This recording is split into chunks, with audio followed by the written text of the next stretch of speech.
Loneliness does not just hurt your feelings. It physically restructures your brain. Not as a metaphor, not as a figure of speech. Measurably, visibly, on a brain scan. And the most disturbing part, it doesn't take years of isolation to start. Researchers at MIT found that after just one day without meaningful social contact, a specific region of the brain lights up with the same intensity as hunger. Your brain does not treat loneliness as an emotional experience. It treats it as a survival threat. And right now, millions of people are walking around with a brain that is in low-grade emergency mode, and calling it just being an introvert. Neuroscientists call this the social homeostasis model. And once you understand it, you'll see why extended periods alone, even chosen solitude, change not just how you feel but how your brain works. Think about what you know about physical hunger. When you haven't eaten, your brain doesn't gently suggest you find food. It hijacks your attention. It makes food the most important thing in the room. It colors your mood, your patience, your perception. Your brain treats social connection with identical urgency. Not as a preference, not as a personality trait. As a biological need, as fundamental as water, as food, as sleep. And just like sleep deprivation doesn't just make you tired, it degrades your cognition, your immune function, your emotional regulation, your life expectancy. Social deprivation does the same.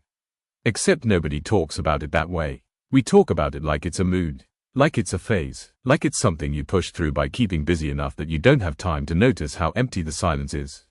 But here's where it gets even worse. Your brain doesn't just react to isolation passively. It adapts to it, and the adaptations it makes are specifically designed to keep you away from the very thing you need most. Here's the painful part, and I need you to really sit with this. When your brain detects prolonged social isolation, it does something that sounds like it's trying to help you. It goes into what neuroscientist John Cacioppo, the world's leading researcher on loneliness, called hypervigilance for social threat. Your brain starts scanning the environment for danger in other people. It becomes more sensitive to rejection. More alert to ambiguity, that text that could mean something bad. That look that might have been dismissive. It begins to interpret neutral interactions as threatening. And here is where it becomes a trap. Because a brain in hypervigilance mode doesn't reach out for connection. It pulls back. It finds reasons people can't be trusted. It catastrophizes social situations before they happen. It makes the effort of reconnecting feel disproportionate, exhausting, and not worth the risk. So you stay isolated. And the longer you stay isolated, the more your brain reinforces the very neural pathways that make connection feel dangerous. Cacioppo called this the loneliness loop. Loneliness makes your brain treat people as threats. Treating people as threats makes you more isolated. More isolation deepens the loneliness. And the loop tightens. Here's what makes this almost unbearable to say. This is not weakness. This is not antisocial behavior. This is not who you are. This is your brain running emergency survival code written for a world where isolation meant predators and exclusion from the group meant death. Your brain is trying to protect you, but it is using a map that is 50,000 years out of date. And in the modern world, the protection it is offering you is the very thing that is quietly destroying you. But here's the part nobody wants to admit. For a lot of people watching this, the isolation didn't start from circumstance. It started from a choice that made complete sense at the time. A relationship that ended, a friendship that cost too much, a decision to protect yourself from people because people had hurt you. You chose the quiet, and the quiet felt safe, until it started feeling like something else. This happens because the brain has no off switch for its social circuitry. While you are alone, your brain keeps running its social processing systems in the background.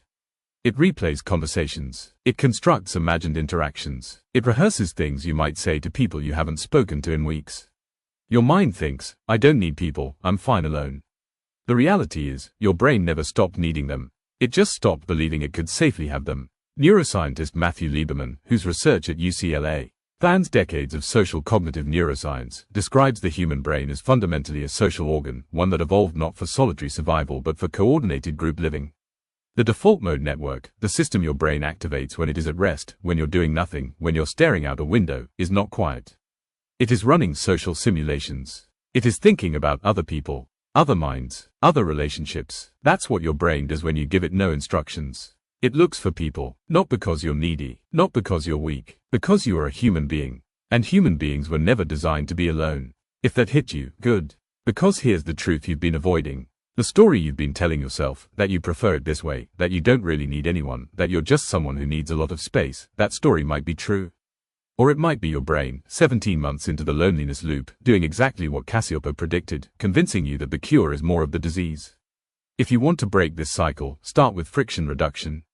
Not a grand reconnection plan. not a resolution to be more social. The loneliness loop survives because reconnection feels like a mountain. So you don't climb mountains. You take one step. Here's the mental shift that actually works. Your brain's hypervigilance is scanning for threat.